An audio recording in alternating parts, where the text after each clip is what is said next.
আজ কোটা সংস্কার আন্দোলনে নিহতদের গায়েবানা জানাজা শেষে ক্যাম্পাসে কফিন নিয়ে মিছিল শুরু করে শিক্ষার্থীরা।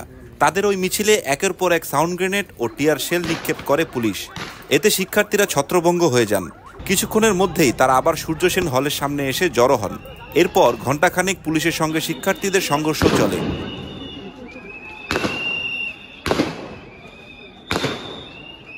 পুলিশ সদস্যরা উপাচার্যের বাসভবনের সামনে অবস্থান নেন। অপরদিকে শিক্ষার্থীরা মাস্টারদা সূর্য সেন হলের সামনে অবস্থান নেন।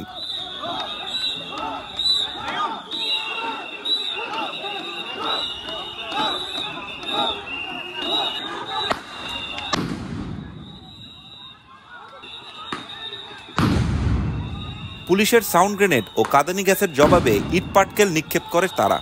পুলিশের সঙ্গে টিকতে না পেরে বিকেল 5:30টার দিকে ওই এলাকার হলগুলোর ভেতরে চলে যান শিক্ষার্থীরা। এক পর্যায়ে সূর্য সেন হলের সামনে এসে অবস্থান নেয় পুলিশ।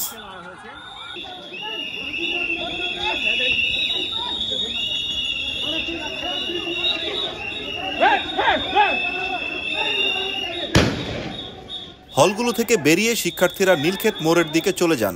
সেখানে তারা অবস্থান নিলে পুলিশ আবারও তাদের লক্ষ্য করে টিয়ারশেল নিক্ষেপ করেছে। বর্তমানে ঢাকা বিশ্ববিদ্যালয় ক্যাম্পাসের নিয়ন্ত্রণ নিয়েছে আইনশৃঙ্খলা বাহিনী।